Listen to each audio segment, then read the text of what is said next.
kedua adalah sambutan dari dosen pembimbing lapangan.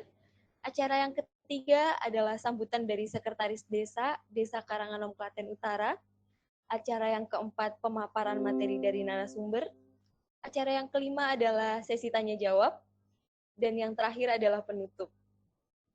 Bapak, Ibu, teman-teman yang kami hormati, marilah kita buka acara pada pagi hari ini dengan bacaan basmalah. Bismillahirrahmanirrahim. Acara berikutnya sambutan dari Ibu Esti Wulandari Esos MSI selaku dosen pembimbing lapangan kelompok 51 KKN Universitas 11 Maret, dipersilahkan.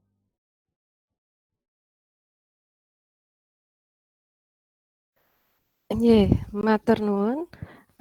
Selamat pagi.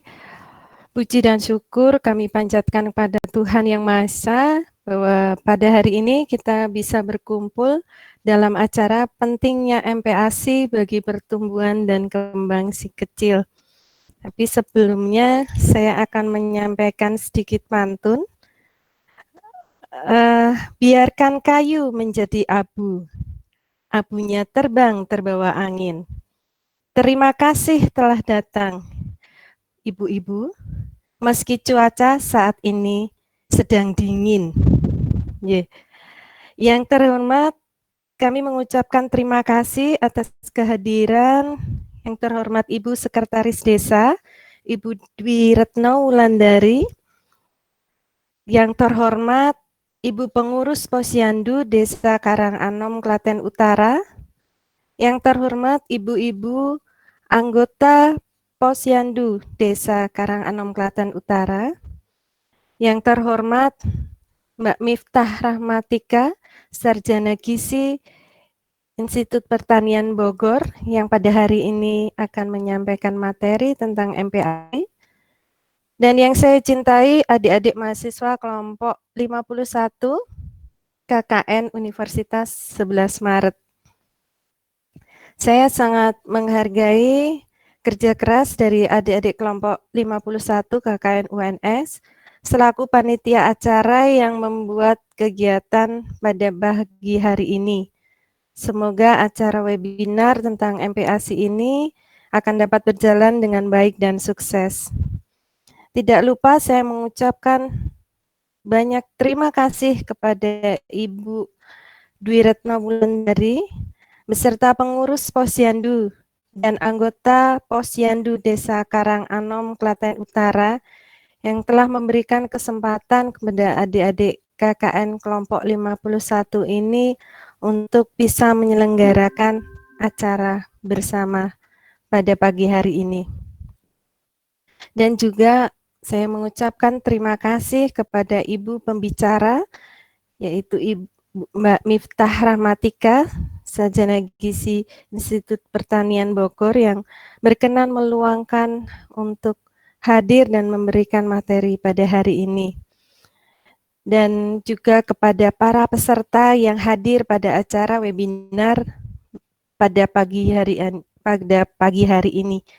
Sungguh kesempatan yang luar biasa bahwa kami bisa berkumpul dalam acara webinar ini meskipun secara daring. Kami mengucapkan banyak terima kasih atas kerjasamanya. Jadi nanti semoga apa yang disampaikan tentang MPASI, pertumbuhan dan kembang bagi si kecil ini nantinya akan berguna bagi ibu-ibu yang khususnya memiliki bayi yang sudah saatnya untuk diberi makanan pendamping selain ASI. Sehingga nanti dari ahli gizi yang dari pembicara yang akan disampaikan ini akan banyak memberikan tips dan triknya untuk MPASI yang sebaiknya diberikan kepada si kecil seperti apa. Saya rasa cukup sekian sambutan yang bisa saya sampaikan. Bila ada kata-kata yang kurang berkenan, saya mohon maaf sebesar-besarnya. Saya tutup dengan pantun juga. Pagi-pagi pergi berenang, tidak lupa membawa pelampung. Selamat pagi hadirin sekalian, semoga hadirin sehat dan selalu senang. Terima kasih dan selamat menikmati acara webinar MPASI yang diselenggarakan oleh kelompok 51 KKN Universitas 11 Maret. Matur nuwun. Sami Ibu, terima kasih pantunnya. Keren sekali memang. Acara berikutnya kami lanjutkan, yaitu sambutan dari Ibu Dwi Retno Wulandari AMD selaku Sekretaris Desa Karanganom Klaten Utara. Dipersilahkan. Tes, kedengaran nggak Mbak suara saya? Maaf. Saya tanpa perangkat bisa masuk nggak suara saya? Bisa, Bu. Ya, terima kasih. Assalamualaikum warahmatullahi wabarakatuh. Selamat pagi, salam sejahtera bagi kita semuanya. Yang saya hormati Ibu Esti Wulandari, Esos MSI, selaku dosen pembimbing lapangan kelompok 51 KKN UNS. Yang saya hormati Ibu Miftah Rahmatika, Sarjana Gizi. Yang saya hormati ibu-ibu kader Posyandu dan seluruh peserta sosialisasi pada pagi hari ini, dan adik-adik mahasiswa kelompok 51 KKN Universitas 11 Maret yang saya cintai. Pada pagi hari yang berbahagia ini, kita selalu bersyukur kepada Tuhan Yang Maha Esa karena atas berkat limpahan rahmat-Nya kita masih diberi kekuatan dan kesehatan sehingga kita masih dapat mengikuti sosialisasi MPASI pada pagi hari ini. Kami sangat menghargai kerja dari mahasiswa KKN kelompok 51 KKN UNS ini yang sudah terlibat pada kegiatan pada pagi hari ini. Semoga acara pada pagi hari ini berjalan lancar dan sukses. Dan saya ucapkan terima kasih kepada ibu-ibu kader Posyandu maupun ibu balita yang sudah menjadi peserta pada acara sosialisasi pada pagi hari ini. Pada kesempatan pagi hari ini, saya ingin menyampaikan bahwa pentingnya hal tersebut yaitu tentang sosialisasi MPASI ini, maka mari kita sama-sama menyimak dan betapa pentingnya MPASI terutama bagi ibu yang mempunyai balita, dan kita sebagai ibu-ibu kader Posyandu sebaiknya kita juga menambah wawasan agar nantinya kita dapat memberikan pengarahan dan sosialisasi kepada ibu-ibu balita yang ada di wilayah Posyandu masing-masing. Mungkin nanti acara sosialisasi ini berguna bagi kita semua, terutama untuk mewujudkan generasi kita yang generasi sehat dan generasi hebat. Tentunya banyak sekali nanti akan disampaikan tentang bagaimana dan kapan anak bisa mendapatkan makanan tambahan pendamping ASI tersebut. Karena selama ini masih banyak ibu-ibu balita yang masih belum mengerti. Sebenarnya mengerti, cuman kadang belum saatnya anak diberi makanan pendamping, kadang sudah diberi makanan pendamping. Nah, besar harapan saya dengan diadakannya acara ini, kita bisa menambah wawasan kita bisa menambah pengetahuan kita bagaimana dan kapan nanti pemberian MPASI yang baik dan tentunya mengandung 4 unsur zat gizi dan bisa mewujudkan generasi sehat dan hebat. Mungkin sambutan dari saya cukupkan sekian. Dalam menyampaikan kata-kata sambutan banyak sekali tutur kata saya yang kurang berkenan dan tidak berkenan di hati para peserta semuanya. Saya mohon maaf yang sebesar-besarnya. Waalaikumsalam warahmatullahi wabarakatuh. Waalaikumsalam. Terima kasih. Terima kasih Ibu Retno atas sambutan hangat yang diberikan kepada kami semua. Menuju acara inti dari sosialisasi MPASI, yakni pemaparan materi dari nutrisionis Mbak Miftah Rahmatika. Sebelum memulai pemaparan materinya, saya akan membacakan sedikit mengenai biografi dari Mbak Miftah terlebih dahulu.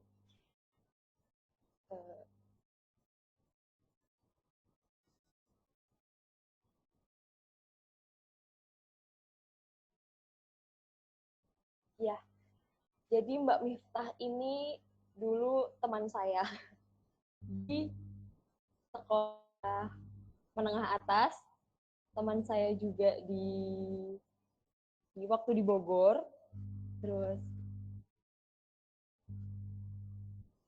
Mbak Miftah ini pernah menjadi nutritionist intern, magang sebagai ahli gizi di Rumah Sakit Dr. Hasan Sadikin di Bandung. Bukan begitu, Mbak Miftah? Iya, benar. Terus pernah juga menjadi technical service product di PT Mutiara Cantika Indonesia. Dan pengalaman Mbak Miftah ini dalam berorganisasi itu sangat luar biasa, Ibu-ibu. Jadi untuk hal empati dan gizi anak, Mbak Miftah ini sudah khatam lah istilahnya ya. Meskipun baru lulus dan sekarang sedang menempuh pendidikan profesi di Institut Pertanian Bogor juga. Nah, ini sedikit profil mengenai Mbak Miftah. Dulu lulusan dari SMA Negeri 1 Ponorogo, terus melanjutkan jadi ilmu gizi di Institut Pertanian Bogor, terus pengalaman kerjanya juga sudah cukup mumpuni untuk fresh graduate, dan sekarang Mbak Miftah lagi kerja di mana, Mbak Miftah? Boleh share di Jogja sekarang. Di Jogja. Oh, domisilinya di Jogja. Luar biasa sekali di hari ini. Jadi selanjutnya kepada Mbak Miftah kami untuk memulai hari ini. Baik, Assalamualaikum warahmatullahi wabarakatuh semuanya. Selamat pagi. Selamat pagi. Selamat pagi, Kak. Oke, semoga hari ini tetap semangat ya untuk mendapatkan ilmu tambahan yang pastinya, dan di sini nanti juga saya tidak hanya memberikan ilmu akan tetapi juga lebih ke sharing ya, karena saya sendiri juga belum memiliki anak yang pastinya.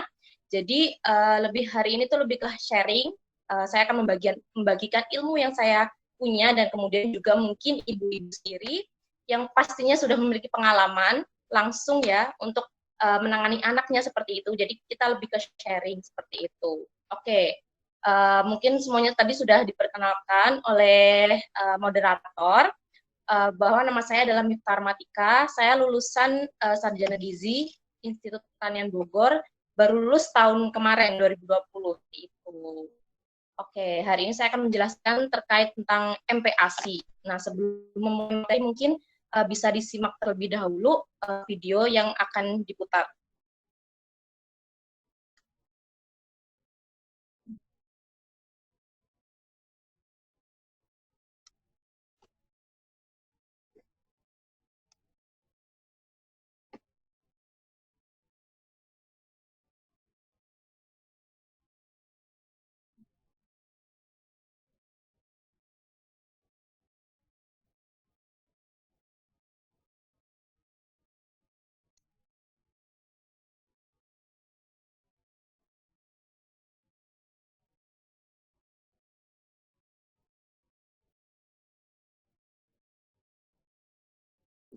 Oke, mungkin masih menunggu.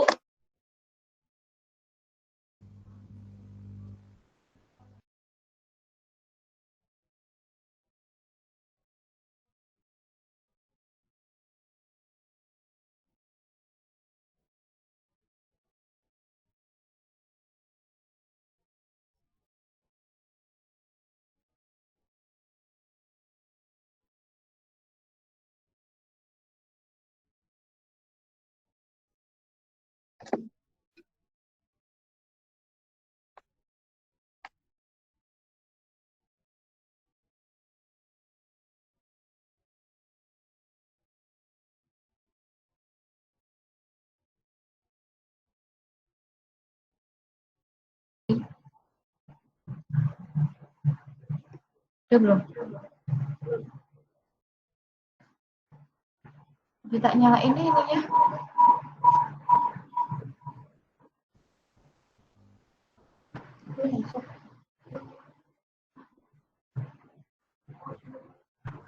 Mohon maaf Ibu, masih ada kesalahan teknis sedikit ya.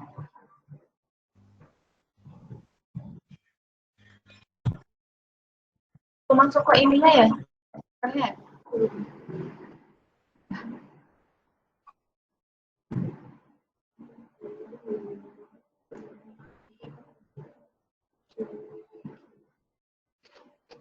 Oh ini ya.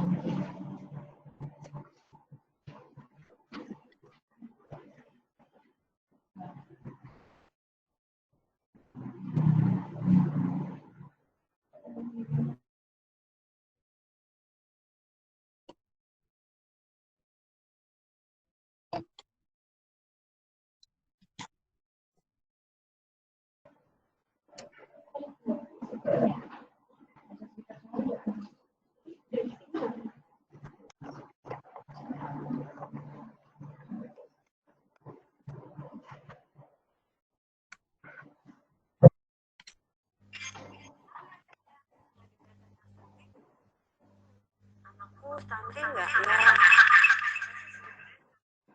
Tahu nggak kenapa pemberian salah itu bisa loh jadi salah satu penyebab stunting. Yuk kita bahas bersama saya Dokter Agnes dalam video Dokter Agnes.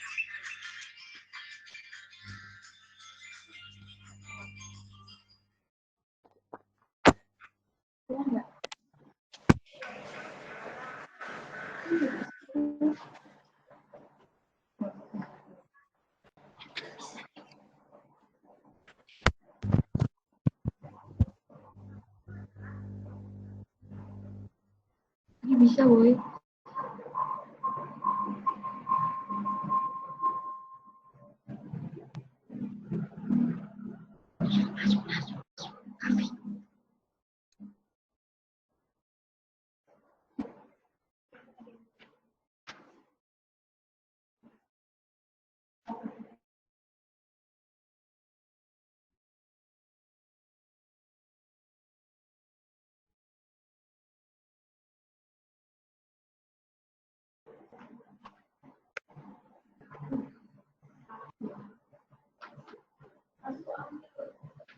Untuk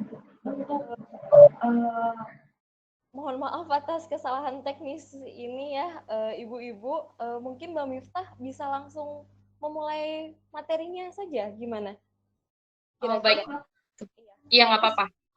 keluar tadi pas di share screen. Iya, nggak apa-apa. Iya, ya. Langsung ambil saja. Iya, silakan Mbak Miftah.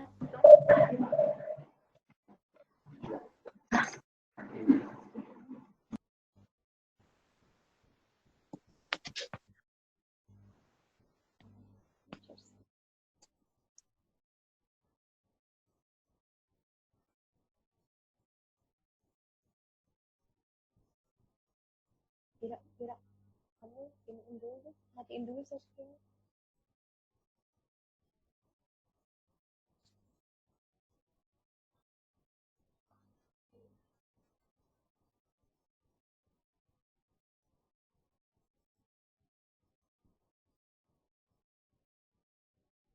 Sudah,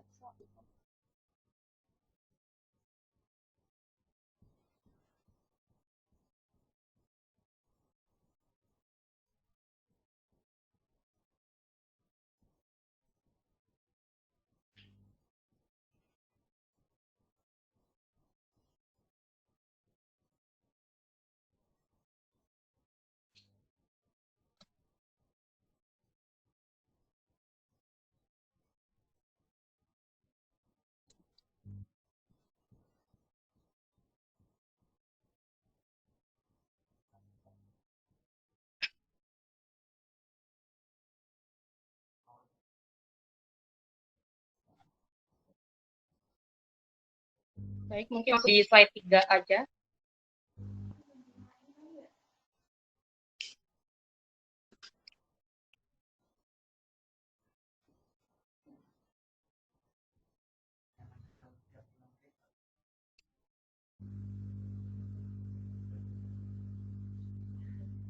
Oke, mungkin saya akan menjelaskan sedikit tentang video yang sebelumnya belum terputar ya. Jadi untuk video tadi itu menerangkan terkait pentingnya MPASI itu sendiri.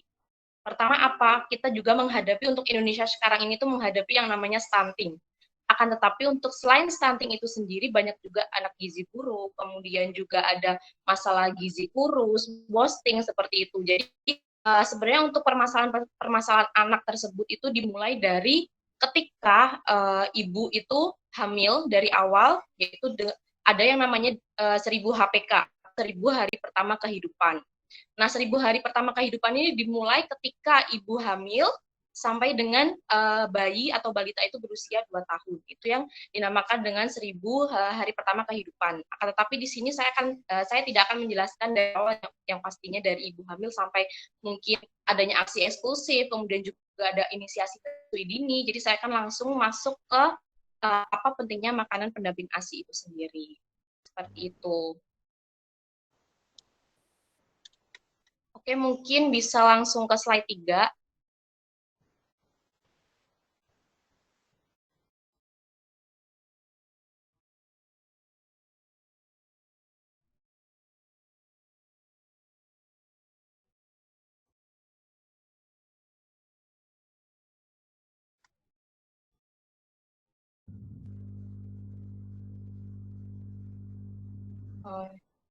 Apakah bisa?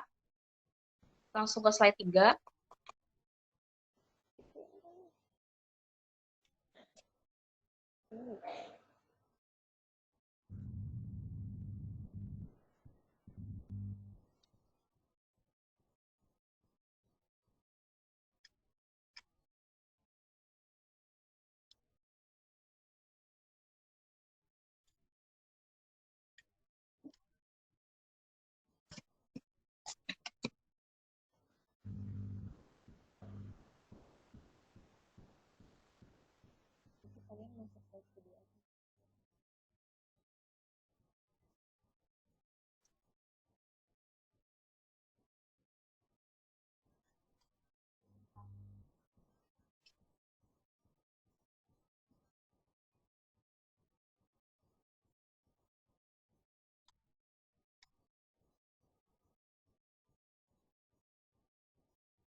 Slide sebelumnya.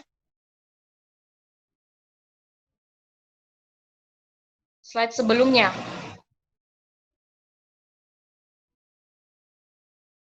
Sebelumnya lagi.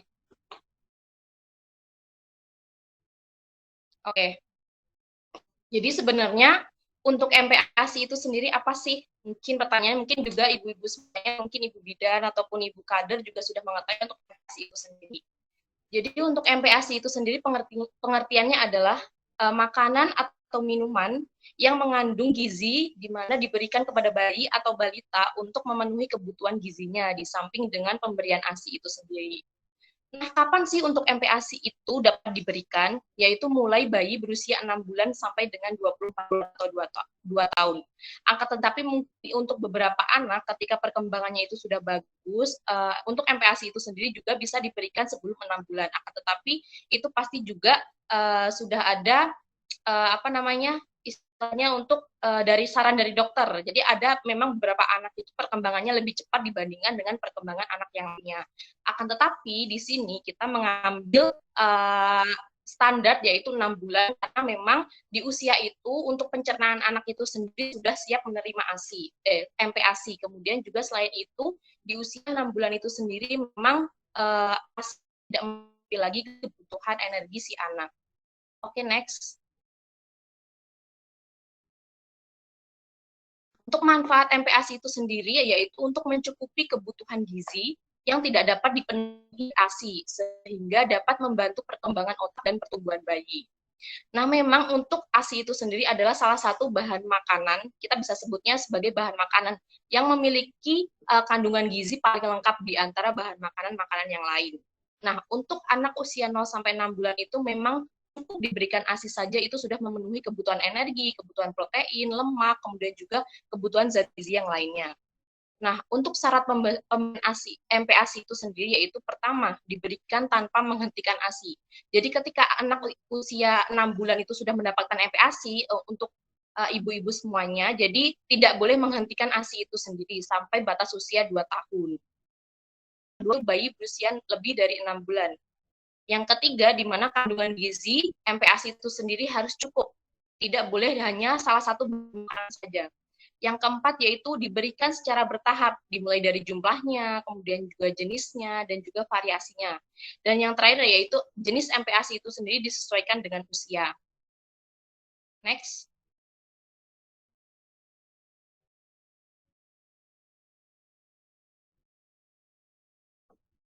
Nah, ini menurut Ikatan Dokter Anak Indonesia, terdapat 4 strategi pemberian MPASI itu sendiri. Pertama yaitu tepat waktu. Nah, apa sih untuk tepat waktu itu sendiri? Pertama yaitu memang ASI itu diberikan ketika berusia kurang lebih 6 bulan. Karena di sini yang sudah saya terangkan tadi bahwa ASI itu sudah tidak mencukupi kebutuhan zat gizi anak saat berusia lebih dari 6 bulan. Yang kedua yaitu adekuat. Nah, yang dimaksud dengan adekuat di sini yaitu memenuhi kebutuhan energi, protein, dan mikronutrien anak, di mana memang untuk energi protein itu sangat diperlukan untuk perkembangan dan pertumbuhan otak bayi. Dan yang ketiga yaitu aman dan higienis, di mana proses pengolahan untuk MPASI itu sendiri juga tidak boleh sembarangan. Kita harus memperhatikan bahannya, alatnya, kemudian juga keamanan pangannya, kemudian juga higienisnya. Karena apa? Memang untuk bayi sering sekali terkena yang namanya diare, di mana itu bisa disebabkan karena proses pengolahan makan itu yang tidak cukup higienis. Yang terakhir yaitu adalah konsisten, di mana diberikan secara konsisten sesuai dengan sinyal lapar atau kenyangnya anak. Next. Nah, di sini mungkin ibu-ibu semuanya mungkin sudah saja terangkan tadi bahwa kebutuhan energi dan zat gizi pada anak dari usia 0 hingga usia 6 bulan dapat tercukupi hanya dengan air susu ibu. Akan tetapi ketika anak ataupun bayi memasuki usia lebih dari 6 bulan, maka membutuhkan makanan tambahan. Mungkin yang bisa dilihat pada grafik, yaitu ketika usia bayi 0 sampai 2 bulan, kemudian 3 sampai 5 bulan itu kita bisa lihat grafiknya. Jadi ada 2 grafik, yaitu grafik berwarna merah, di mana itu menandakan kebutuhan energi anak. Kemudian di sini juga ada batang yang berwarna merah muda, di mana di sini adalah kandungan energi dari ASI. Kemudian juga ada grafik berwarna kuning, di mana itu merupakan kandungan gizi yang diberikan melalui makanan tambahan. Nah, kita bisa melihat bahwa dari grafik usia anak 0 sampai 5 bulan, terdapat grafik di mana grafik merah dan grafik merah muda itu mengalami sama. Jadi tingginya sama. Di sini menandakan bahwa untuk kebutuhan energi anak itu sendiri ataupun kebutuhan gizi anak itu sendiri sudah tercukupi melalui kebutuhan kandungan gizi dari si tersebut. Nah, ketika anak ataupun bayi berusia 6 bulan sampai dengan 23 bulan ataupun 24 bulan, itu terdapat tambahan grafik berwarna kuning, di mana itu merupakan kebutuhan energi yang harus tercukupi dari ataupun melalui MPASI. Nah, setiap peningkatan usia itu juga mengalami tambahan, di mana usia 6 sampai 6 bulan itu memang untuk kebutuhan ataupun kebutuhan tambahan dari MPASI itu sendiri masih sedikit. Jadi masih banyak terpenuhi dari ASI itu sendiri. Akan tetapi ketika ya 9 bulan ke atas, maka kebutuhan zat gizi itu juga meningkat, dan itu juga dibarengi dengan pemberian makanan tambahan seperti itu. Next. Nah, mungkin kini bisa kita melihat bahwa ada dalam pemberian ASI itu sendiri juga kita harus memperhatikan pertama usia anak itu sendiri. Yang kedua adanya perkembangan anak, dan kemudian juga ada tahapan MPASI itu sendiri. Nah, untuk anak ataupun bayi berusia 0 sampai 6 bulan, di mana perkembangan anak itu menunjukkan respon membuka mulut ketika sendok didekatkan, kemudian juga ada dapat memindahkan makanan dari sendok ke mulut, Nah, di sini untuk tekstur MPASI, frekuensi MPASI ataupun banyaknya MPASI itu belum karena memang kebutuhan energi dan zat di bayi itu dapat terpenuhi seluruhnya oleh air susu ibu itu sendiri. Nah, Kak, gimana sih apabila anak berusia 0 sampai 6 bulan itu sudah diberikan MPASI? Yaitu ketika anak berusia 0 sampai 6 bulan itu belum membutuhkan MPASI itu sendiri. Di lain sisi karena apa? Pertama, memang pencernaan bayi itu sendiri belum sempurna. Jadi masih dalam proses perkembangan. Apabila kita memberikannya ketika anak itu berusia cukup usia 6 bulan, maka mungkin akan terjadi diare, kemudian juga akan ada masalah-masalah pencernaan lain, mungkin menimbulkan luka pada lambungnya seperti itu. Jadi memang kita harus memperhatikan ketika bayi memang berusia 6 bulan baru boleh diberikan MPASI itu sendiri. Nah, selanjutnya ketika usia 6 sampai 9 bulan itu sendiri, perkembangan anak sudah menunjukkan bayi dapat memindahkan makanan dari satu sisi mulut ke sisi lainnya. Kemudian juga depan bayi mulai tumbuh. Kemudian juga bayi dapat menelan makanan dengan tekstur yang lebih kental. Nah, di sini tekstur MPASI itu sendiri yaitu pure ataupun mash ataupun lumat. Nah, untuk pure itu saring. Jadi biasanya untuk awal-awal ketika baru mulai makan, mungkin di hari pertama dia makan. Nah, kita harus memperhatikan benar-benar bahwa memang untuk tekstur MPASI itu sendiri harus sangat halus. Jadi mungkin ibu-ibu bisa untuk hari pertama itu memang harus makanannya itu di blender. Kemudian setelah di blender itu sendiri juga harus disaring. Nah, itu adalah tekstur yang pas untuk anak usia 6 bulan di mana dimulainya hari pertama makan seperti itu. Nah, untuk frekuensinya bagaimana? Yaitu diberikan 2-3 kali makan besar. Ada juga 1-2 kali selingan. Kemudian juga banyaknya MPASI, 3 sendok makan hingga setengah mangkuk, yaitu ukuran kecil, setengahnya saja. Nah, di sini kita juga harus memperhatikan. Mungkin ada sebagian orang ketika hari pertama makan ASI, makan MPASI itu sendiri hanya diberikan buah. Kebanyakan seperti itu yang saya temukan, mungkin hasil observasi, juga hasil wawancara kepada ibu-ibu yang memiliki anak ketika memberikan MPASI pada hari pertama. MPASI itu sendiri kebanyakan hanya diberikan buah saja, ataupun blenderan buah, ataupun kerokan pisang ya. Nah, itu sebenarnya salah, karena apa? Dalam mencukupi kebutuhan bayi sendiri, kita juga harus memperhatikan kandungan protein.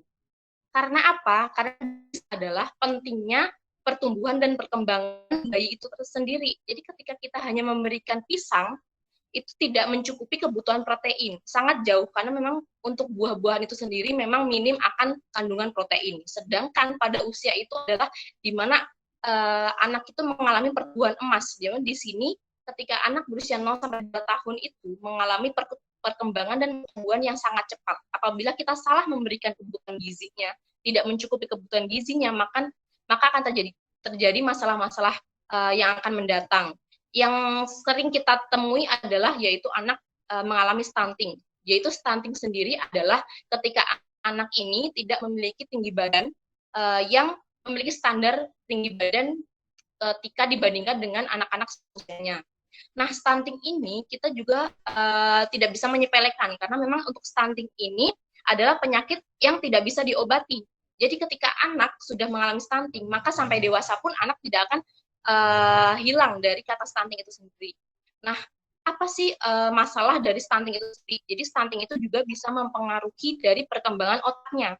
Jadi ketika anak awal sudah diberikan kebutuhan gizinya kurang, kemudian juga tidak diperhatikan mungkin pola asuhnya, juga tidak diperhatikan keamanan lingkungan, higienisnya lingkungan, seperti itu akan menyebabkan masalah-masalah gizi dan akhirnya akan mempengaruhi perkembangan otak. Dimana mungkin anak nanti ketika anak sekolah bisa konsentrasinya kurang, kemudian seperti itu.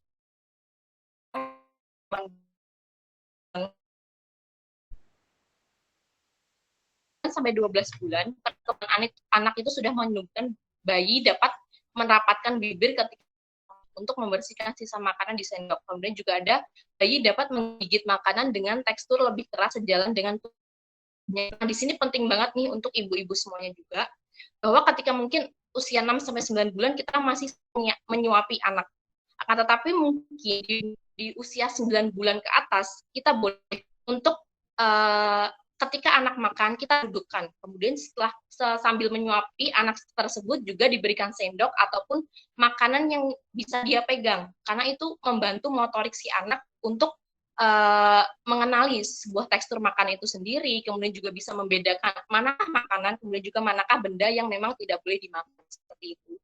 Nah, untuk tekstur MPASI itu yaitu pertama cincang halus, cincang kasar, dan fingerfood. Nah, untuk cincang halus, cincang kasar ini seperti kan tadi untuk usia 6-9 bulan itu memang harus benar-benar kental ataupun benar-benar halus. Nah, untuk usia 9-12 bulan karena memang mungkin anak sudah menunjukkan pertumbuhan gigi, kemudian juga mungkin gigi sudah ada mulai yang tumbuh, maka kita ganti dengan teksturnya cincang.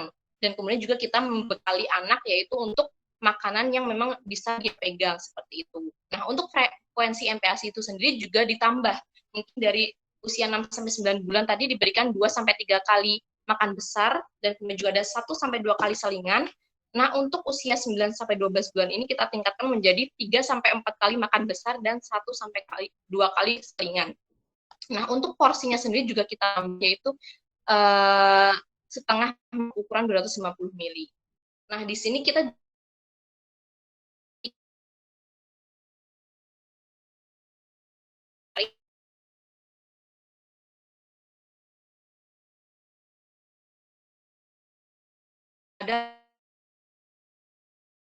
ada nasi, untuk makan memberi kita bisa dengan buah seperti itu. Jadi buah itu tidak hanya diberikan di makanan utama, tetapi lebih difokuskan ke makanan selingan.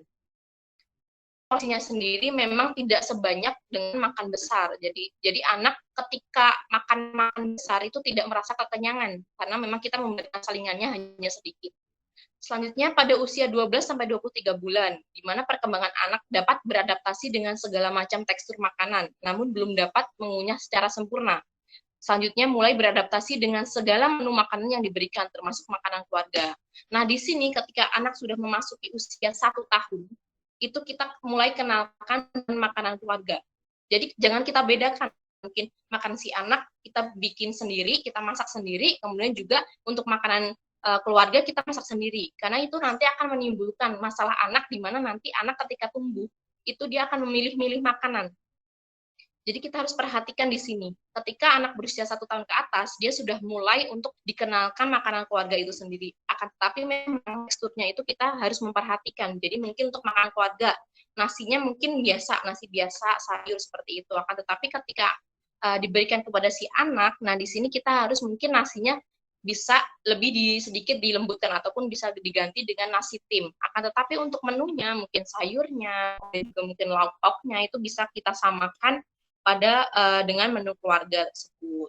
Nah, di sini juga saya akan memberitahukan bahwa untuk mulai MPASI itu mungkin sebaiknya ketika dalam hal pengolahan itu baik tidak diberikan terlebih dahulu seasoning seperti garam, tambahan gula ataupun tambahan bumbu penyedap. Karena di sini kita takutnya ketika anak sudah mulai dikenalkan pada seasoning ataupun makanan yang terlalu asin ataupun terlalu manis seperti itu akan menimbulkan sifat di mana dia nanti dewasa akan memilih-milih makanan. Karena apa? Mungkin pada awal kita anak itu makan, dia tidak bisa membedakan mana sih makanan enak, mana sih makanan tidak enak.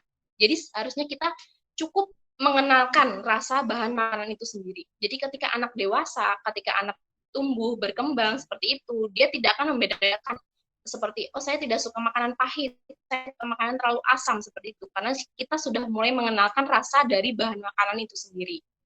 Nah, mulai dari usia 1 tahun itu baru kita kenalkan di mana penambahan garam, penambahan mungkin gula, penambahan seasoning lainnya, seperti itu. Nah, untuk usia 1 tahun ke atas memang untuk frekuensinya 3-4 kali makan besar dan 1-2 kali makanan selingan. Nah, untuk banyak porsi ini kita tambah dari setengah mangkuk menjadi 3/4 hingga 1 mangkok penuh seperti itu. Oke, next.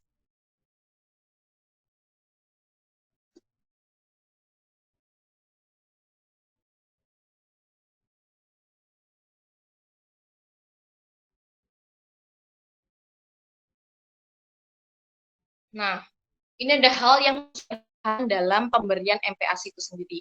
Pertama, protein nabati dan hewani diberikan sejak usia 6 bulan. Nah, di sini penting sekali, karena saya sangat banyak menjumpai bahwa ketika anak menginjak mendapatkan MPASI, dia hanya diberikan blenderan buah, ataupun mungkin hanya satu jenis makanan saja. Padahal di sini kita harus memperhatikan bahwa anak ini masih sangat banyak membutuhkan di mana ada protein. Karena untuk mendukung tumbuh kembang si anak itu sendiri. Apalagi pertumbuhan otak itu sangat di usia 0 sampai 2 tahun itu adalah masa perkembangan otak yang paling cepat. Ketika kita miss ataupun kita tidak memperhatikan kebutuhan protein ini, maka pertumbuhan otak itu juga akan terganggu seperti itu. Nah, kemudian juga telur, daging, dan ikan diberikan dalam keadaan benar-benar matang. Yang sudah saya terangkan bahwa kebanyakan bayi ataupun balita itu pasti sering sekali terkena diare. Selain kita harus memperhatikan kehigienisan atau keamanan saat kita mengolah makanan, kita juga harus memperhatikan kematangan. Karena di bahan makanan seperti telur, daging, dan ikan itu banyak sekali bakteri. Ketika kita tidak memasaknya dengan matang, maka bakteri itu tidak akan mati dan akhirnya akan tertelan oleh anak dan menimbulkan diare. Nah, apabila anak diare itu rentan sekali terjadinya dehidrasi dan juga masalah gizi. Seperti itu. Selanjutnya, pemberian jus buah tidak disarankan untuk anak berusia di bawah 1 tahun. Nah, di sini dikarenakan mungkin ketika untuk kandungan jus buah dan ataupun buah-buahan itu juga banyak mengandung energi dari kandungan gula buah seperti itu. Nah, ditakutkan ketika anak ini banyak diberikan jus buah ataupun buah-buahan, maka anak ini akan cepat merasa kenyang. Dan akhirnya ketika kita berikan makanan nasi ataupun kita makan makanan utama, itu anak cenderung sudah kenyang dan tidak mau memakannya.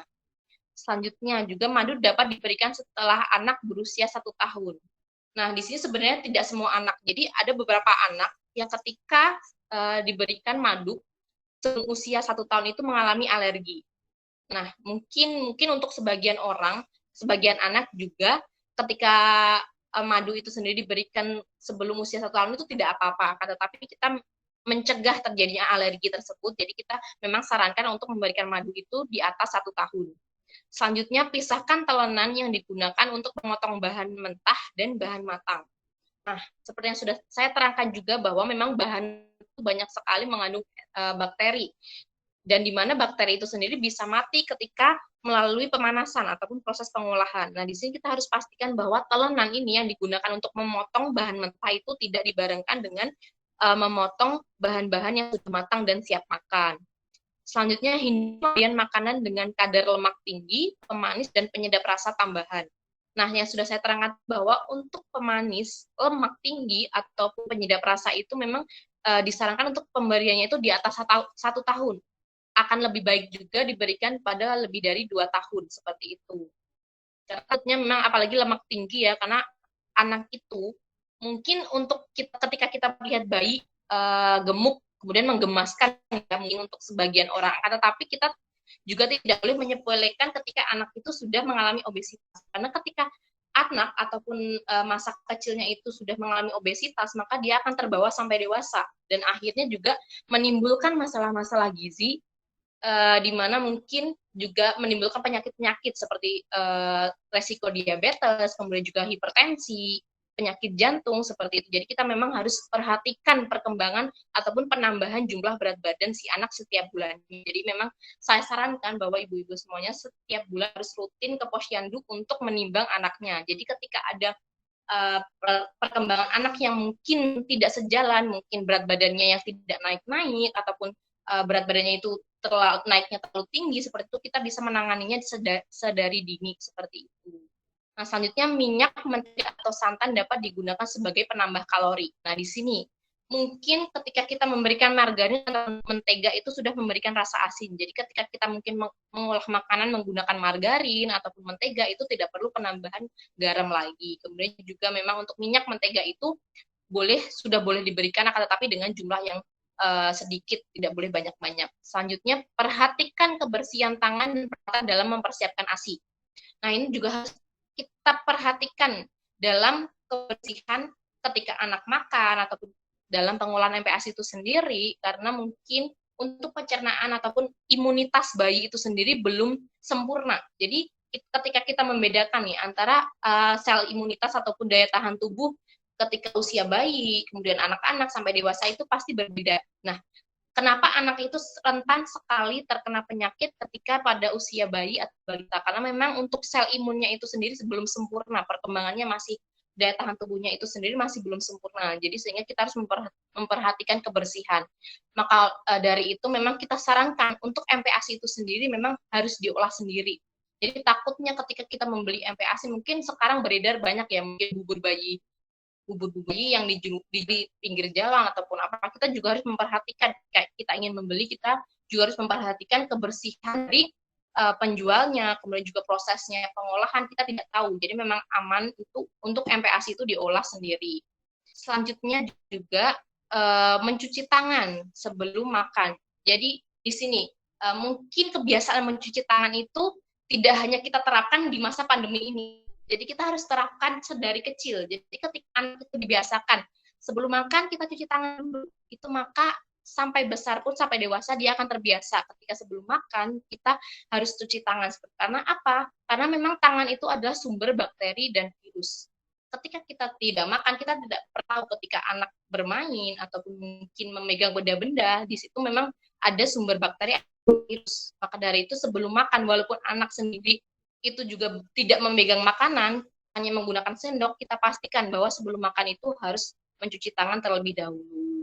Nah, untuk tekstur MPASI sendiri yaitu ada pure dan mash, di mana itu memang diberikan pada anak usia 6 sampai 9 bulan, yaitu makanan yang dihaluskan jadi bubur kental. Untuk pure itu sendiri biasanya pembuatannya adalah makanan itu sendiri di blender, kemudian juga disaring. Nah, untuk mash itu sendiri memang yang penting teksturnya itu lebih kental daripada pure.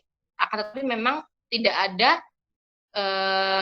namanya teksturnya itu sendiri sangat halus. Selanjutnya ada mince, chop, itu sendiri ada makanan yang dicincang. Kemudian juga kita kenalkan finger food, yaitu makanan yang dipegang oleh anak, yang memang anak sudah berusia 9 bulan ke atas, karena itu juga untuk melatih motorik anak. Kemudian juga ada makanan keluarga. Seperti itu. Oke, next.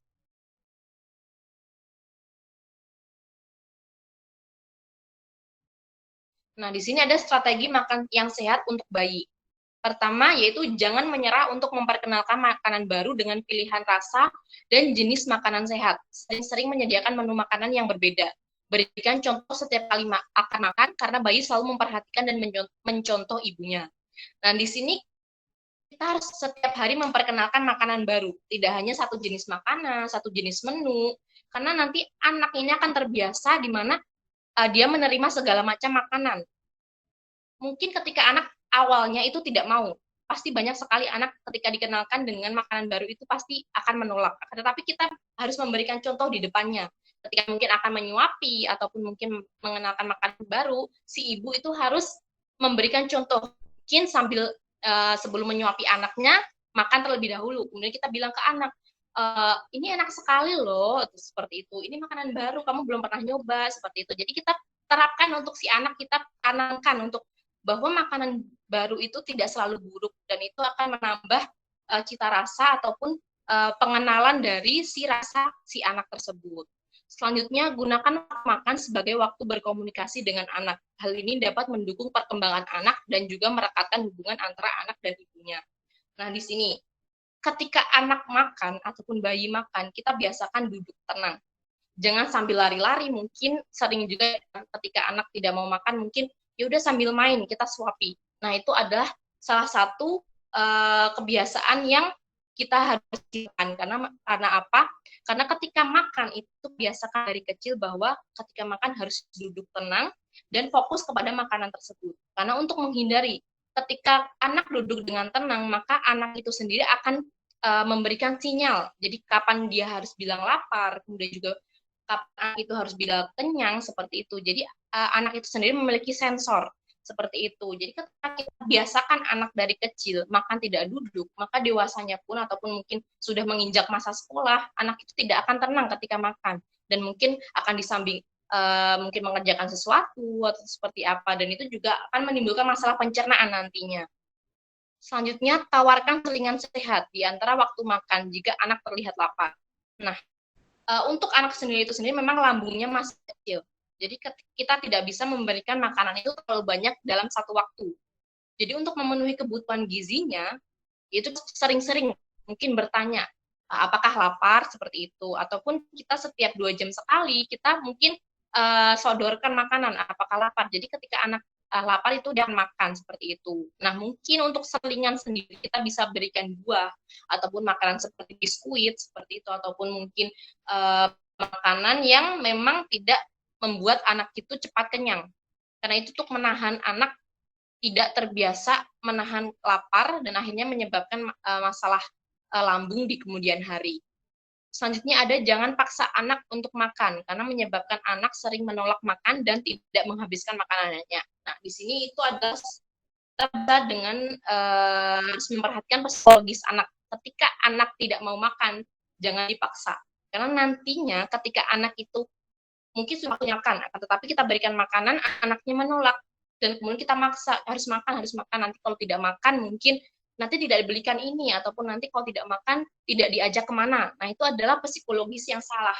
Nah, apa nanti takutnya, itu akan menimbulkan image pada anak bahwa ketika makan, dia teringat, ya makan, pasti dia akan mengeluh, ya kalau makan itu pasti dipaksa, kalau makan itu tidak dihabiskan pasti dimarahin. Nah, kita harus tahu bahwa anak itu memang kapan waktunya dia memang membutuhkan makanan, kapan memang anak itu masih merasa kenyang. Akan tetapi anak tidak mau makan, kita juga tidak boleh membiarkannya. Jadi, walaupun anaknya nggak mau makan, ya udah nggak usah diperhatikan ataupun bagaimana. Kita harus tetap sodorkan. Mungkin setiap beberapa waktu, beberapa saat kita tanyakan kembali apakah mau makan seperti itu, ataupun kita sediakan makanan di depannya. Ketika mungkin anak itu ingin makan ataupun merasa lapar, dia udah tahu bahwa di situ ada makanan seperti itu. Selanjutnya batasi pemberian jus buah, karena jus buah mengandung banyak gula. Konsumsi jus buah dapat membuat anak cepat kenyang dan tidak berselera ketika makan. Lebih baik diberikan buah potong. Nah, di sini kebutuhan utama dari anak itu sendiri adalah energi dan juga protein. Ketika kita terlalu banyak memberikan jus buah, takutnya anak ini merasa kenyang dan tidak berselera untuk makan yang seharusnya dia makan, seperti makan utama dengan nasi ataupun sumber protein lauk pauk seperti itu. Nah, kita sebaiknya memang memberikan buah potong dibandingkan dengan jus buah. Selanjutnya,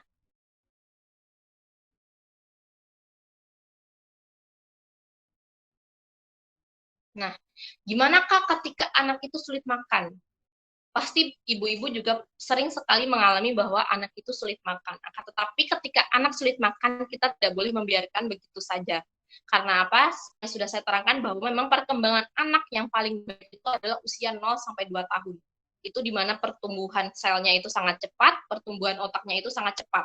Ketika kita miss 1 hari tidak memberikan makanan, itu juga akan mempengaruhi proses pembentukan sel-sel seperti itu.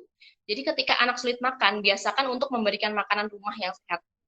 Jadi kita ketika anak tidak ingin makan nih, jangan kita tawarkan mau bakso aman enggak, abang-abang lewat bakso nih, kita tanya mau enggak bakso lewat, seperti itu. Jadi kita lebih biasakan bahwa makanan yang ada di rumah seperti itu, karena memang selain terjamin di kehigienisannya juga tidak membiasakan anak itu jajan di luar, di mana kita tidak pernah tahu bahwa untuk makanan yang dijual itu pengolahannya bagaimana, kemudian juga keamanan bahan makanan seperti apa, seperti itu. Selanjutnya, tawarkan jenis makanan baru. Terkadang makanan baru butuh tawarkan 10-15 kali agar dapat diterima. Dan di sini, ketika anak itu sudah mempunyai makanan, istilahnya makanan favorit, ataupun makanan yang disukai, kita tidak boleh hanya setiap hari memberikan makanan tersebut. Kita harus setiap hari itu memberikan makanan baru, yaitu mungkin bahan makannya yang berubah, ataupun menunya yang berubah, karena itu juga akan membiasakan anak untuk mengenali rasa baru. Selanjutnya, sajikan makanan baru dengan makanan yang disukai anak. Nah, ketika kita memberikan makanan baru, kita berikan salah satu bahan makanan yang memang disukai anak. Mungkin contohnya ketika anak sangat sekali suka kentang misal. Jadi ketika kita mengenalkan bahan makanan baru, mungkin kita baru mengenalkan mie seperti itu. Nah, itu di situ kita berikan salah satu makanan itu adalah sumber dari kentang. Nah, di situ anak juga akan mungkin tidak membandingkan, akan tetapi lebih ke oh ternyata selain kentang itu juga ada makanan lain yang enak seperti itu. Selanjutnya juga hindari asumsi bahwa anak tidak suka makanan tertentu. Nah, seringkali mungkin ibu-ibu semuanya ketika mungkin anak kecil, kita berpikir bahwa oh mungkin anak ini tidak suka misal yang sayur apa misal. Biasanya kan untuk anak-anak itu sendiri seringkali diberikan sop ataupun mungkin diberikan sayur asam seperti itu. Tetapi kita mulai kenalkan mungkin ada sayur-sayur yang lain. Jangan berpikir bahwa oh mungkin anak ini tidak suka makanan ini, karena itu juga akhirnya anak tidak diberikan sedari dini makanan-makanan yang memang ada seperti itu. Jadi anak itu akan memilih-milih makan pada akhirnya. Selanjutnya juga tawarkan finger food, di mana makanan yang dapat digenggam. Nah, itu pentingnya bahwa anak itu juga terbiasa untuk memegang makanan sendiri. Selain mungkin ketika tidak ada finger food, mungkin kita berikan sendok. Jadi ketika disuapi itu juga anak bisa merespon untuk makan sendiri. Selanjutnya sulit makan dan menolak makanan adalah hal wajar. Jangan memaksa anak untuk makan. Nah, itu tadi kita membiasakan anak bahwa makan itu enjoy, jangan makan itu karena terpaksa, seperti itu. Selanjutnya,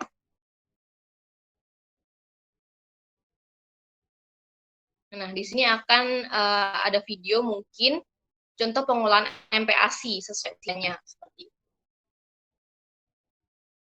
Atau mungkin Kak, video yang pertama kali tadi ketika bisa diputar, mungkin bisa diputar terlebih dahulu untuk video yang pertama.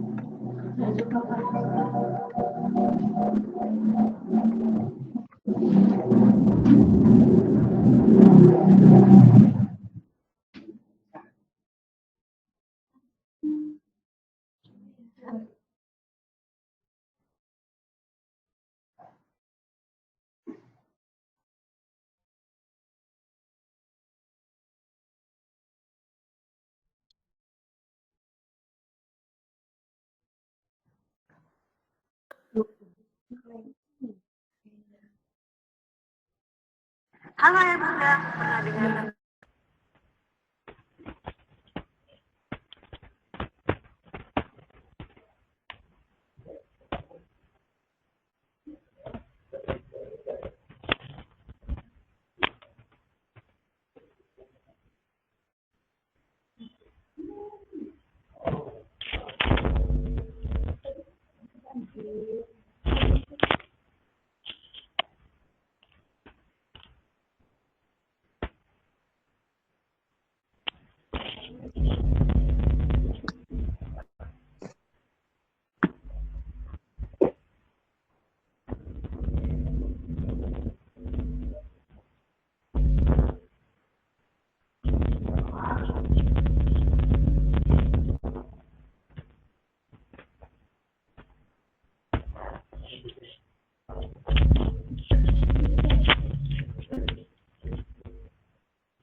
Oh iya. Oke, mungkin karena videonya juga ini ya bermasalah, jadi mungkin nanti untuk videonya bisa di-share teman-teman ya. Mungkin di-share linknya, jadi teman-teman ataupun ibu-ibu juga bisa melihat video yang akan ditayangkan karena mungkin ada sedikit masalah teknis seperti itu. Oke, mungkin saya kembalikan lagi kepada Kak Dewi. Ya, terima kasih banyak Mbak Miftah atas materinya, luar biasa bukan ibu-ibu materi yang disampaikan dari Mbak Miftah mengenai seberapa pentingnya ASI untuk balita. Kemudian kita akan memasuki sesi tanya jawab, di mana nanti akan ada 2 sesi. Di setiap sesinya akan ada 3 penanya yang nantinya akan dijawab langsung oleh Mbak Miftah. Jadi setiap penanya bisa bertanya secara langsung atau mengajukan pertanyaan melalui chat. Untuk rule untuk sesi tanya jawab akan saya bacakan terlebih dahulu. Jadi yang pertama, peserta dibolehkan mengajukan pertanyaan setelah sesi tanya jawab dibuka oleh moderator, yakni saya sendiri. Untuk yang kedua, peserta diperbolehkan bertanya secara langsung maupun melalui room chat. Jadi nanti Bapak Ibu yang join sebagai peserta dalam sosialisasi empati bisa mengajukan pertanyaan via chat.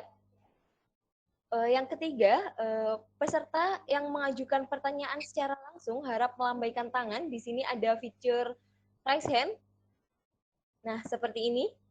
Nanti terus akan dipilih pertanyaan dari Bapak Ibu.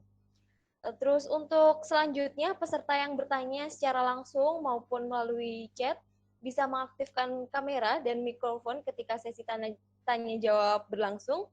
Dan yang terakhir, peserta yang bertanya secara langsung maupun melalui chat wajib menyebutkan nama lengkap dan juga instansi.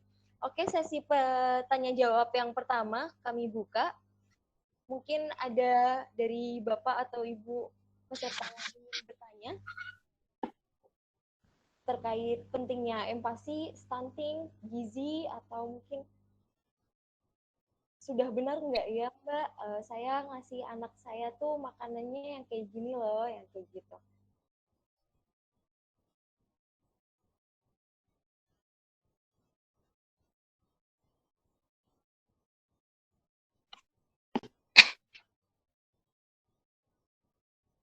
Berarti emang ini kita sambil menunggu ini ya, ibu-ibu menyiapkan pertanyaan gitu.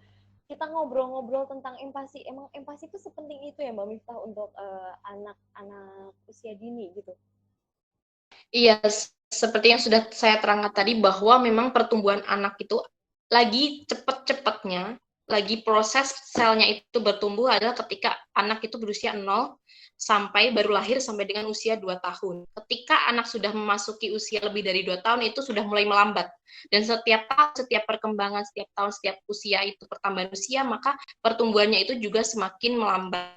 Lagi ketika anak sudah memasuki usia remaja, itu juga pertumbuhannya itu tidak sebaik ketika anak itu masih kecil seperti itu. Jadi kita memang harus perhatikan benar-benar untuk kebutuhan gizinya itu dimulai dari anak itu memasuki MPASI seperti itu. Karena memang untuk masalah gizi, mungkin untuk gizi ketika anak itu mengalami gizi kurang ataupun gizi buruk itu masih bisa ditangani. Akan tetapi ketika anak sudah mengalami stunting di mana dia pertumbuhannya itu sudah terganggu dan juga wasting itu sudah pendek, kemudian juga ditambah dengan kurus, itu sangat sekali susah untuk diperbaiki karena memang sifatnya yang tidak bisa kembali seperti itu. Benar sekali. Jadi memang penting bagi ibu dan keluarga untuk memperhatikan gizi si kecil ya Mbak Miftah dari sedini mungkin. Benar. Ya. Ini ada pertanyaan. Saya bacakan ya Mbak Miftah ya, untuk dibaca secara langsung. Yang pertama dari saya Lydia Natalia dari PG PAUD UNSK, izin bertanya bagaimana jika anak memiliki perawakan pendek, namun hal tersebut merupakan faktor genetik dari orang tua. Apakah itu juga bisa disebut stunting. Terima kasih. Wah iya, gimana tuh Mbak Miftah?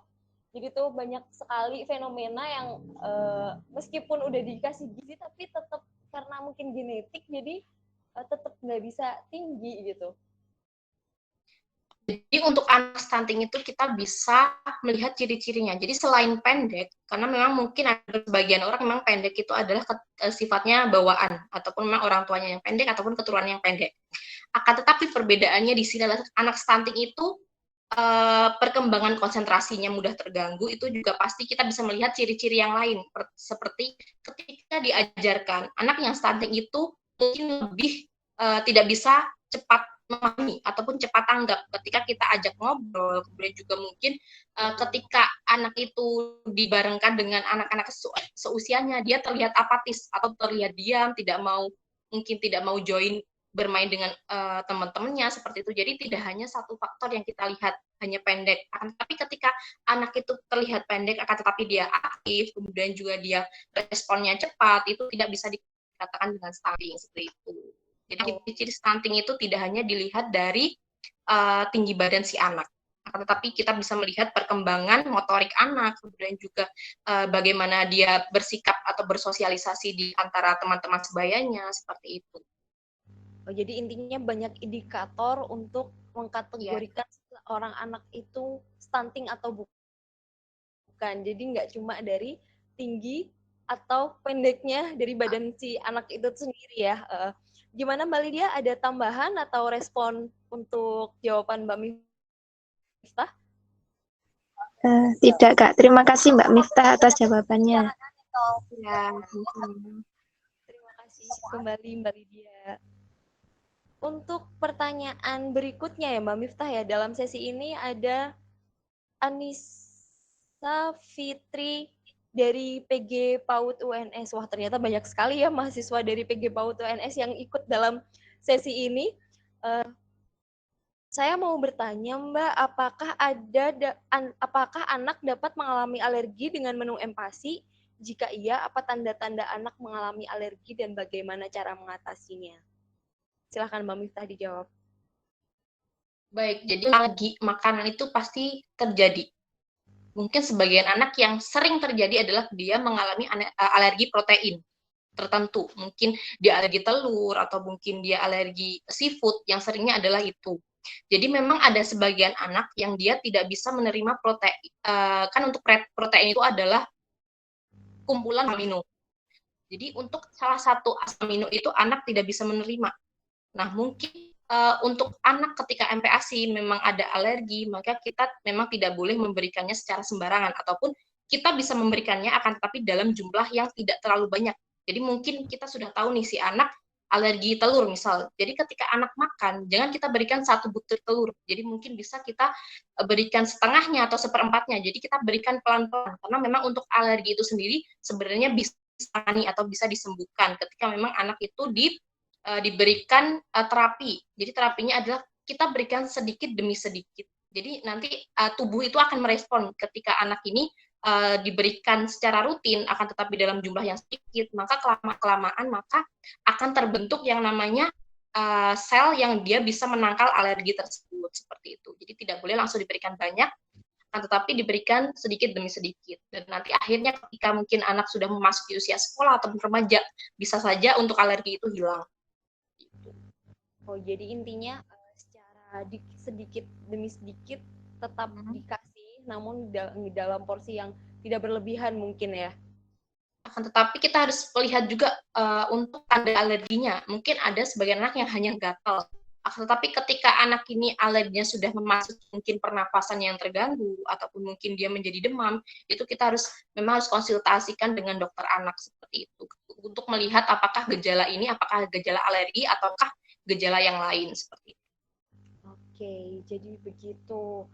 Untuk alergi sendiri emang lebih baik mungkin dibawa ke dokter anak terlebih dahulu gitu. Seberapa parah alergi yang dialami, baru nanti untuk treatmentnya bisa diberikan dari resep dokter, bisa juga ya kan ya Mbak Miftah ya, atau bisa konsultasi melalui gizi anak juga bisa gitu. Jadi emang ada banyak treatment yang bisa dilakukan untuk mengatasi alergi pada anak. Terus untuk pertanyaan terakhir di sesi ini itu berasal dari saya Rofi Ningtyas dari RSU Islam Cawas. Wah, selamat pagi Bu Rofi. Kak mau tanya bagaimana dengan empasi yang dijual di supermarket seperti Serelak, Premina, dan lain-lain.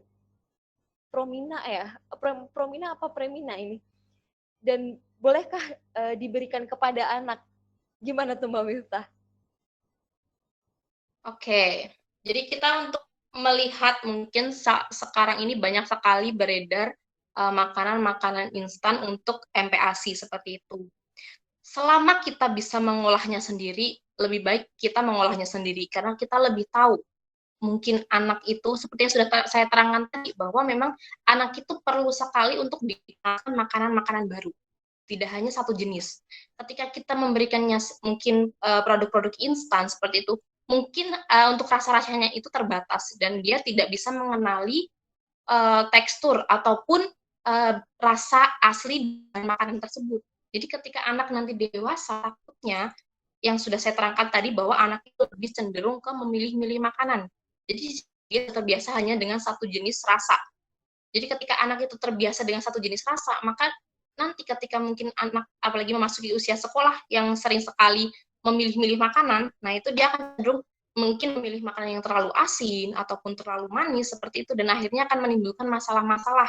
Jadi ketika anak dari kecil dibiasakan dengan makanan asin, dia ketika mungkin memasuki usia dewasa, dia akan rentan atau berisiko untuk terjadinya mungkin hipertensi ataupun mungkin masalah-masalah penyakit degeneratif yang lainnya seperti itu. Jadi mungkin boleh diberikan akan tetapi tidak untuk setiap hari. Jadi mungkin ketika mungkin bepergian kan kita tidak mungkin untuk mengolah makanan di jalan ya pastinya. Nah, itu kita boleh memberikannya. Jadi untuk saat-saat tertentu saja, akan tetapi ketika memang si ibu ini mampu untuk memasak ataupun mengolah, itu lebih baik untuk mengolahnya sendiri seperti itu.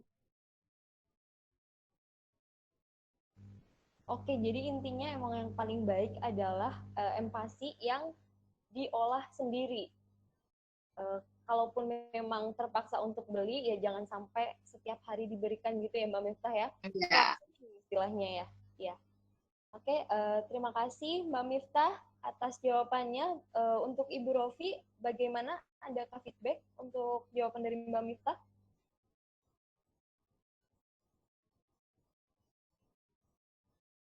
Mungkin belum ada ya, kira-kira. Lanjut ke sesi berikutnya ya. Untuk sesi kedua ini sama seperti yang pertama. Jadi bagi siapapun yang bertanya dalam forum ini, harap menyebutkan nama dan juga instansi, terus diusahakan open mic dan membuka videonya gitu, membuka kamera istilahnya. Untuk pertanyaan di sesi kedua ini masih ada beberapa pertanyaan. Masih ada 3 pertanyaan lagi nih, pas banget nih Mbak Miftah. Jadi untuk pertanyaan pertama di sesi kedua, ini ada saya Tia Ayu Isnaini Fitrotiha. Halo Mbak Tia, gimana ini orangnya? Bisa on cam? Bisa. Ya, terima kasih Mbak Tia. Untuk pertanyaannya, Mbak Tia dari PGSD Unisri ya? Iya. Untuk pertanyaannya, kisaran berapakah berat badan yang ideal untuk anak saat proses empasi agar tidak terjadi obesitas? Terima kasih. Saya langsung lempar ke Mbak Miftah aja pertanyaannya ya. Oke. Baik. Jadi untuk kisaran berat badan, apakah anak ini mengalami berat badan yang baik pertumbuhannya, apakah dia mengalami masalah dengan perkembangannya. Nah, memang untuk sedari kecil, mungkin dari usia setelah lahir, memang kita sarankan untuk setiap bulan itu si anak itu dibawa ke puskesmas untuk ditimbang. Karena di sana mungkin di puskesmas pun juga sudah ada ahli gizi dan kemudian juga ada tenaga medis yang sudah mengerti apakah anak ini mengalami masalah gizi atau tidak. Karena kan biasanya ada buku catatan ya. Jadi di situ mungkin dari kader pun juga sudah dijelaskan bahwa ketika anak ini perkembangan ataupun penambahan berat badannya itu tidak sesuai grafik, maka itu akan ada treatment. Mungkin si ibunya mendapatkan konsultasi, ataupun mungkin ketika memang itu terjadi tidak ada penambahan berat badan secara terus, itu akan dioper ke puskesmas. Kemudian ketika puskesmas itu tidak bisa menangani, maka akan dirujuk ke rumah sakit seperti itu. Tetapi apakah ketika anak itu ini bisa kita lihat dari ciri-cirinya. Jadi ketika anak itu berat badannya juga sama, setiap bulannya itu tidak ada peningkatan, maka itu juga akan terjadi masalah. Nah, itu juga kita bisa lihat berat badan ideal itu sesuai Kementerian Kesehatan memang ada standarnya. Tapi kita tidak bisa melihat hanya dari standar kementerian. Karena kan untuk perkembangan anak sendiri kan memang berbeda-beda, dan itu memang hanya standarisasi di mana diambilnya itu dari seluruh Indonesia. Jadi memang terbaik adalah dengan menimbang berat badan si anak itu ke posyandu ataupun puskesmas. Di situ memang untuk kader dan mungkin untuk gizi puskesmas itu sudah tahu untuk apakah anak ini mengalami masalah atau tidak, seperti itu. Apakah cukup jelas? Sudah cukup jelas, Mbak Ayu? Sudah. Ada Terima yang kasih. lagi mungkin? Ya. Mumpung ketemu sama Mbak Miftah. Ceritanya. Lumayan konsultasi gratis. Ya, gratis. Masih gratis. Masih gratis. Oke, kalau sepertinya tidak ada pertanyaan lagi dari Mbak Ayu, saya akan menuju pertanyaan berikutnya, yakni dari Kak Sutianah dari PG PAUD UNS lagi. Memang sekarang banyak banget nih teman-teman dari PG PAUD UNS yang join dalam sosialisasi empati pada pagi hari ini, karena mungkin relate juga ya dengan materi-materi beliau gitu, materi kuliah dan yang lain-lainnya gitu. Jadi ini Mbak Suntiana izin bertanya, Kak, jika empati tidak diberikan secara optimal sejak kecil, apakah akan memberikan dampak kognitif yang buruk bagi anak? Gimana Mbak Miftah? Mohon. Oke. MPASI. Saya terangkan bahwa ketika 0 sampai 2 tahun itu perkembangan otak sangat pesat pertumbuhannya. Jadi ketika kita miss 1 hari aja, mungkin kita tidak memperhatikan kandungan proteinnya, ataupun kita tidak memberikan protein sama sekali, apalagi itu akan mengganggu pastinya dari perkembangan dan pertumbuhan sel tersebut. Nah, ketika apakah memberikan dampak kognitif, memang benar. Ketika anak ini sudah terdiagnosa, misalnya terdiagnosa dia stunting ataupun wasting, itu kita sudah pastikan bahwa si anak ini untuk kedepannya dia mungkin susah untuk berkonsentrasi. Yang pertama itu yang bisa kita lihat. Yang kedua, dia juga tidak aktif. Mungkin ada anak yang benar-benar pendiam sekali. Jadi ketika diajak ngobrol, dia cuma geleng ataupun angguk-angguk, itu pasti ada seperti itu. Nah, itu memang bisa kita lihat dari pertumbuhan si anak ketika apakah pemberian MPASI-nya ketika kecil, kemudian juga bisa kita lihat dari pola asuh si ibunya seperti itu. Dan apalagi ketika anak ini sudah mengalami stunting ataupun wasting seperti itu tidak bisa kembali dan dia akan terjadilah siklus, namanya siklus gizi dalam kehidupan. Jadi ketika misal anak ini perempuan, dia stunting atau terdiagnosa stunting ataupun wasting. Nah, itu nantinya ketika mungkin dia menjadi seorang ibu, dia juga akan melahirkan anak yang stunting. Dan akhirnya itu akan berputar terus-menerus. Jadi memang kita harus perhatikan benar pertumbuhan si anak dari kecil, karena itu juga kan membawa dampak pada keturunan-keturunan berikutnya. Seperti itu. Cuma kita harus memperhatikan, itu pentingnya MPASI dan kebutuhan gizi dari anak lahir sampai dengan anak dewasa. Seperti itu. Karena itu nanti jadi bersiklus ya Mbak, jadi kalau ada anak yang gizinya tidak seimbang gitu, tidak terpenuhi, bahkan stunting gitu, itu akan menyebabkan siklus yang berkelanjutan untuk keturunan-keturunan berikutnya, begitu bukan Mbak Miftah? Ya, selain itu juga ketika anak ini mengalami stunting ataupun gizinya kurang, maka anak ini daya tahan tubuhnya akan turun. Jadi sebagus dengan daya tahan anak-anak yang memang tumbuh normal. Dan akhirnya dia juga sering sekali mungkin sakit, apalagi sakit infeksi seperti mungkin pernapasan yang seringnya, seperti mungkin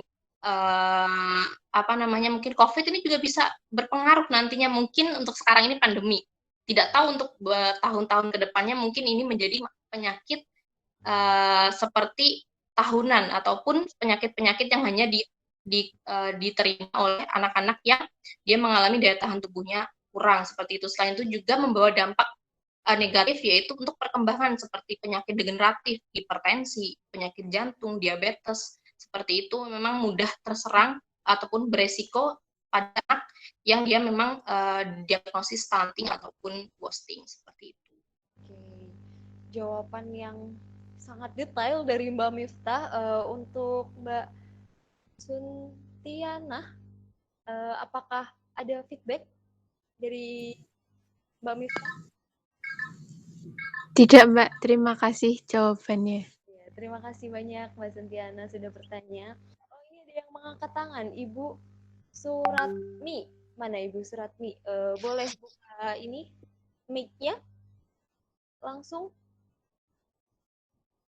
Halo, Ibu Suratmi.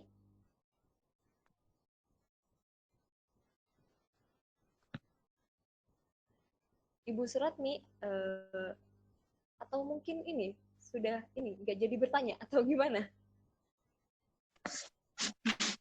Oke, mungkin next pertanyaan aja ya. Next pertanyaan dari